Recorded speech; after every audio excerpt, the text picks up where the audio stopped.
Hello, my name's David Owens. I'm the Senior Director of Training Policy at Airbus. Today, I'd like to talk to you about the importance of monitoring, pilot monitoring. I'm going to talk about what monitoring is, or why we think it's so important. I'm also going to talk about the subject of resilience and these pyramids, and then I'm going to draw some conclusions. So, last time I spoke to you, it was about the golden rules. When we talked about the golden rules, we talked about how important the actions of pilot monitoring could be in the golden rules. So that's where I want to start. We've also worked on developing a definition of the pilot competencies. And these are the ones that we've come up with. There's application of procedures, communication, flight path management with automation, flight path management manually flown, knowledge, leadership and teamwork, problem solving and decision making, situational awareness, and workload management. I'm sure you recognize them, and I'm sure you've used them. I'm sure they're part of your training. These are the competencies that we now believe in. One of the questions that we've been asked a lot recently is, why is monitoring not one of these competencies? Well, the truth is, monitoring could be a competency. But the reason that we felt that it didn't need to be or shouldn't be is because it is so fundamental to all of the competencies, and the other way around. What do I mean by that? Well, monitoring, for example, in this case of situational awareness, you cannot have good situational awareness without good monitoring. And you cannot have good monitoring without good situational awareness. So monitoring is part of all of the competencies, and all of the competencies are part of monitoring. So let's define what monitoring is then. We start with monitoring of self, monitoring of the other pilot, monitoring of the rest of the crew, monitoring of the systems, and the flight path in 4 dimensions, the 3 dimensions of flight plus time, the rest of the world around you. All of this comes together to define what we mean by monitoring. And you can see that it is clearly a vital skill, and we still have a lot to learn.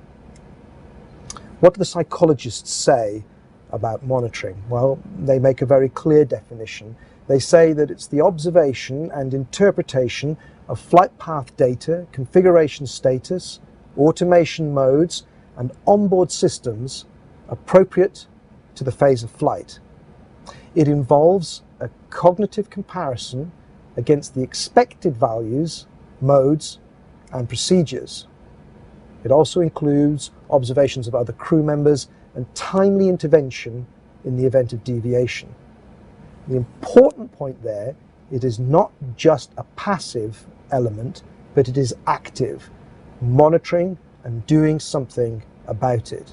But to summarize that simply, it's the observation of yourself, the rest of the world, and a comparison between that and what you expect. What's different? What's wrong? And that's what monitoring is to us. So what's the benefit of monitoring then?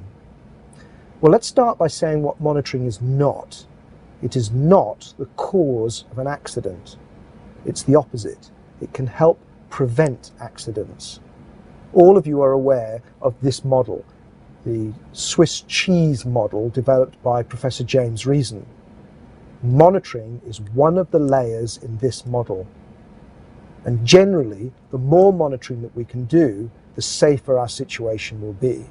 More monitoring means a better ability to cope with threats and errors.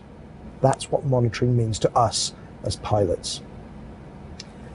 Now I want to talk about monitoring in a slightly bigger picture of the safety of our world of aviation. It's a sad truth that in almost every accident there's ever been, the aircraft itself remained flyable. And in almost every case, the pilots had the knowledge, they had the skill, they had been trained to fly that aircraft. But for some reason, on that day, Under those circumstances, they didn't or couldn't. And I want to talk about why and what we can learn about that. And what I'm going to introduce to you now is this term of resilience as a way of protecting ourselves in that situation. So what is resilience?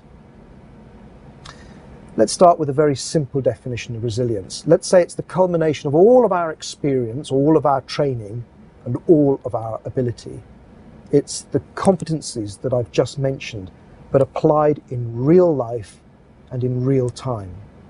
Another definition is that it's the ability to recognize, absorb, and adapt to disruptions. Maybe it's easier to think about examples. The Qantas QF32-380 event, the Baghdad event, the United 282, the Sioux City, triple hydraulic failure. These are all examples of resilient pilot behavior. What did those guys do? Well, they thought outside the box and they continued to fly the aircraft as best they could, no matter what happened. That's resilience. And because of that, it remains and must become a primary focus of training. So, pyramids. I said I'd talk about pyramids, so let's talk about pyramids. I'm going to use pyramids as a model of resilience. You're all aware of pyramids. There are pyramids all over the planet. Here's a specific example of a pyramid. Why have they been around for so long? Well, it's because they're resilient. They're the definition of a resilient structure. They last for a very, very long time. This is partly due to their shape, but it's also partly due to what they are made from. Strong material, and they have strong foundations. So let's use the pyramid as a model for pilot resilience. Here's the foundation. Here are the building blocks. Think about what building blocks would go into a pilot pyramid, a pyramid of resilience. One of the most important parts to the pyramid is, of course, as I just said, the foundation. So here we are, flying along at the top of this pyramid, stable and in flight, and we're happy. Foundation. What's in the foundation? Well, one of the most important things about the foundation is it must be solid and secure.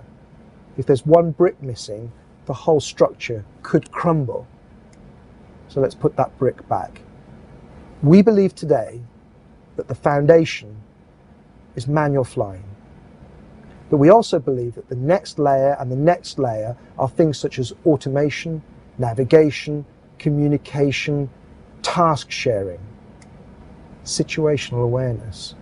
These are the skills, these are the competencies that combine to build its resilient structure with its strong foundation.